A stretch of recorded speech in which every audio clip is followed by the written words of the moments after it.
In this video, we want to give you a quick overview of all the changes coming on Warzone 2. This isn't just a new map as we had for Cold War and Vanguard, this is a whole new game. It's running on a new engine, IW9, and it's getting its own dedicated launcher.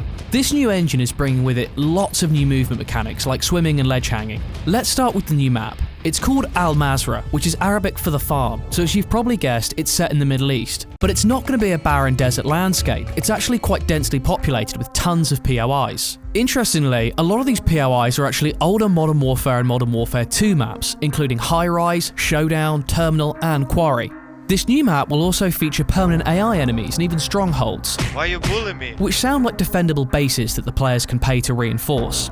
And speaking of AI on the map, there's also going to be AI in the Gulag, a mysterious figure called the Jailer. The Gulag, while we're on it, is going to be a 2v2 experience, where you start with no weapons, then you have to go out and loot them. Then, you'll take on the enemy 2v2 and this AI figure. Let's see how that plays out. But don't worry about the Gulag being a 2v2 experience and worrying about poor randoms. There's going to be proximity chat, so you will be able to communicate with the other player. Oh, fuck you, faggot. The fuck you say to me, you little shit! Now let's talk about vehicles. Vehicles are changing quite substantially in this game. They're going to be more complex, so you can lean out of windows and shoot out tyres, but we're also getting a greater variety of vehicles. We're getting boats and huge helicopters like Chinooks that are going to act as personnel carriers. And all of these vehicles are going to require gas, so you're going to eventually run out if you've been driving or flying for too long. Don't worry though, there will be gas stations on the map where you can refuel and even fix those tyres.